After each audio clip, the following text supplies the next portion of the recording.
Hello les filles, bonne rentrée à toutes. J'espère que vous allez toutes bien, que la rentrée s'est bien passée pour vous.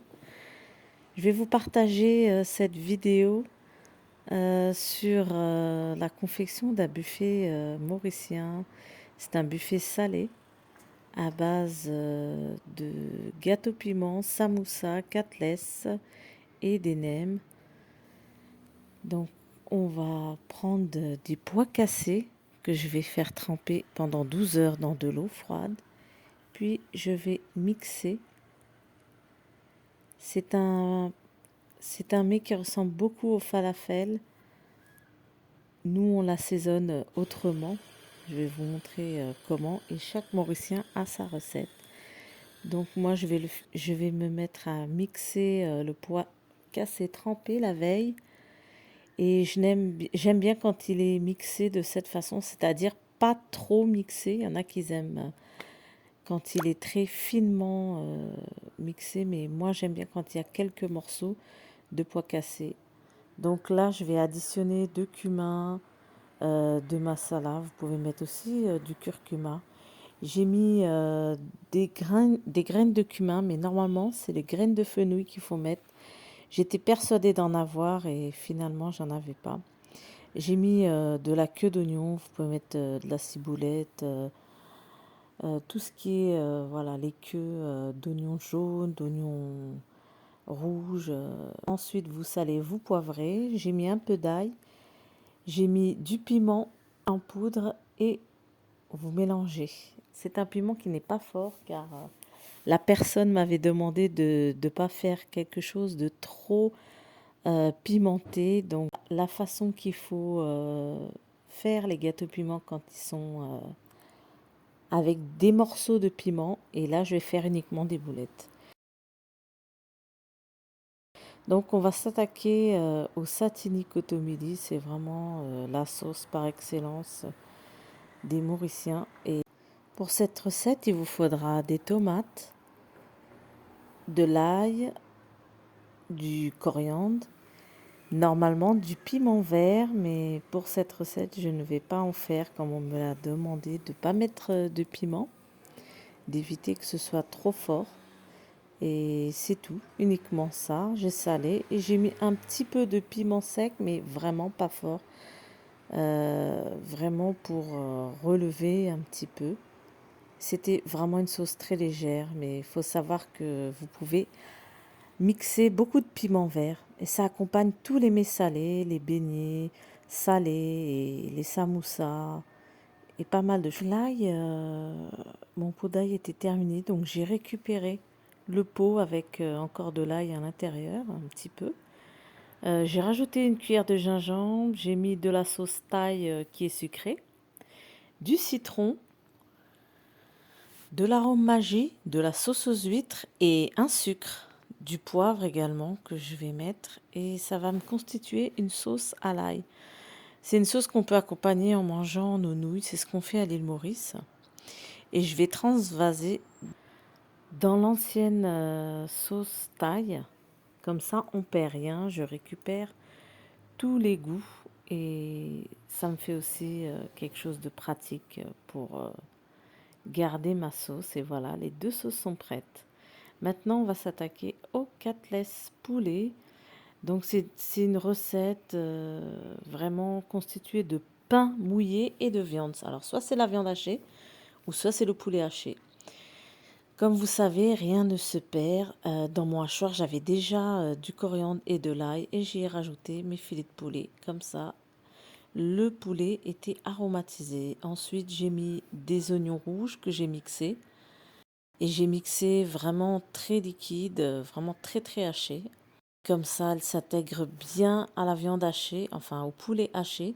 Je rajoute de l'ail, du gingembre. Je sèle et je poivre, bien sûr. Je vais rajouter aussi mon pain mouillé. Là, j'avais utilisé du pain complet.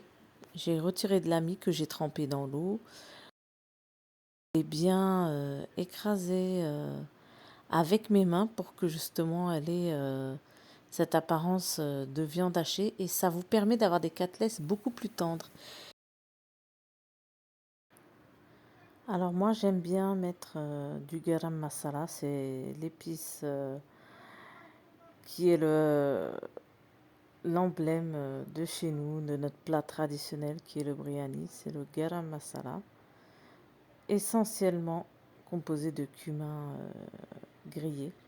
Donc moi j'ai rajouté des graines de cumin, j'aime beaucoup. J'ai aussi rajouté de la poudre de kosbar, c'est du kotomili tout simplement, c'est-à-dire de la poudre de coriandre.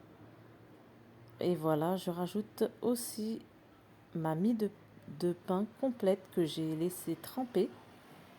Et ça me permet, comme je vous ai dit, d'obtenir des côtelettes tendres et pas trop dures. C'est un plat qui est vraiment économique et ça vous permet vraiment de ne pas faire de gâchis puisque je vais utiliser de la chapelure. Alors, vous pouvez utiliser soit de la semoule fine, soit des biscottes grillées, soit du pain grillé que vous allez moudre pour faire la panure. Et on aura besoin aussi d'œufs pour tremper les steaks avant de les frire. Je vous montrerai tout ça bien sûr. Et c'est quelque chose de vraiment très très bon, très original. Et comme je vous ai dit, c'est vraiment anti-gaspi, c'est-à-dire vous récupérez le pain sec de chez vous. Bien sûr, si vous n'avez pas de pain, vous pouvez quand même le faire. Mais c'est vrai que le pain donne cet aspect tendre à la viande. J'ai rajouté du masala pour avoir plus de goût, plus de saveur et de couleur. Ce jour-là, j'ai rajouté aussi du persil. J'avais au préalable mixé ma viande avec le coriandre et de l'ail. Et puis vous mélangez bien toutes ces épices, la viande. Et je vous montre comment on va former nos boules, comme des petits steaks d'hamburger. Je vais monter sur la terrasse pour la cuisson parce qu'il y avait énormément de friture. C'est mieux de le faire à l'extérieur. Donc j'utilise de la semoule. Vous pouvez, comme je vous ai dit, utiliser des biscottes ou de la chapelure faite à base de pain. Voilà, vous procédez comme ça. Vous faites vos petits steaks que vous aplatissez dans la semoule. Vous les passez dans les œufs battus et vous faites frire tout simplement.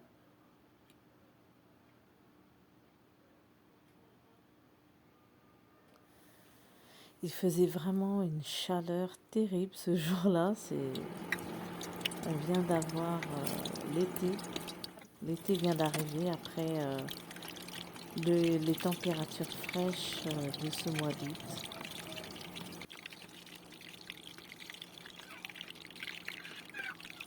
Voilà, je vous montre l'aspect. Puis quand euh, le côtelette est doré, vous pouvez retirer.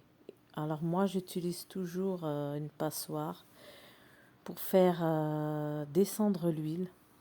Et puis, je vais commencer à cuire les gâteaux piments en faisant des boules que je vais mettre dans une casserole d'huile chaude. Et je vais former plusieurs boules. Et une fois qu'elles seront bien dorées, c'est là que je vais les retirer. Et bien sûr, je fais toujours égoutter avant de mettre dans le sopalin pour bien faire descendre l'huile une première fois. Et j'en avais beaucoup à faire ce jour-là. J'ai aussi fait des nems au préalable et des samoussas. Ce sera sûrement l'objet de d'autres vidéos.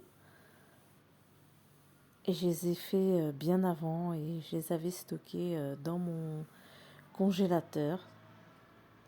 Donc c'était des nems au poulet, des samoussas au thon et légumes, vraiment avec une saveur d'épices indiennes. Ben, j'espère vraiment revenir avec une prochaine vidéo sur la préparation des samoussas et aussi sur la préparation de la pâte traditionnelle des samoussas. C'est un peu long à faire, mais vraiment c'est pas mal. Ça fait partie du patrimoine et ça serait intéressant de partager ça avec vous. Et j'espère que ça vous a plu et que vraiment ce mélange de saveurs d'ailleurs, ben, ça vous a plu et que vous essaierez de faire vous aussi ce buffet mauricien pour changer un petit peu des quiches, pizza et autres feuilletés, et ce qu'on a l'habitude de manger dans les invitations quand il y a des buffets salés. Là, c'est un vrai changement. Et il y avait le sucré, le côté sucré avec les magnifiques gâteaux de mon amie Dounia. Si vous voulez son numéro, je vous le donne. Si vous habitez dans les environs du 91, ça fera un plaisir de vous faire de magnifiques gâteaux. Les prix sont à des tarifs imbattables. Vraiment imbattables. Elle peut vous faire tout ce que vous voulez, que ce soit pour les garçons, filles, euh, des fêtes à thème. Elle a fait aussi des petites verrines, des cupcakes. Ce week-end, elle fera des financiers. Donc, n'hésitez pas à me demander son numéro. Vous aurez tous les tarifs. Elle utilise vraiment des saveurs naturelles. C'est pas de la pâte à sucre, c'est de la pâte d'amande. C'est meilleur. Et j'espère que ça vous a plu. Cette petite vidéo à l'occasion du baptême de la petite Iba. N'hésitez pas à me suivre, je reviens très vite avec d'autres vidéos. J'ai la rénovation de ma chambre à vous partager très prochainement et aussi un DIY de l'étagère qui était dans ma cuisine. Ben, j'espère que ça vous a plu et n'oubliez pas de mettre des pouces bleus et de vous abonner en activant la cloche et je vous dis à très bientôt. Au revoir.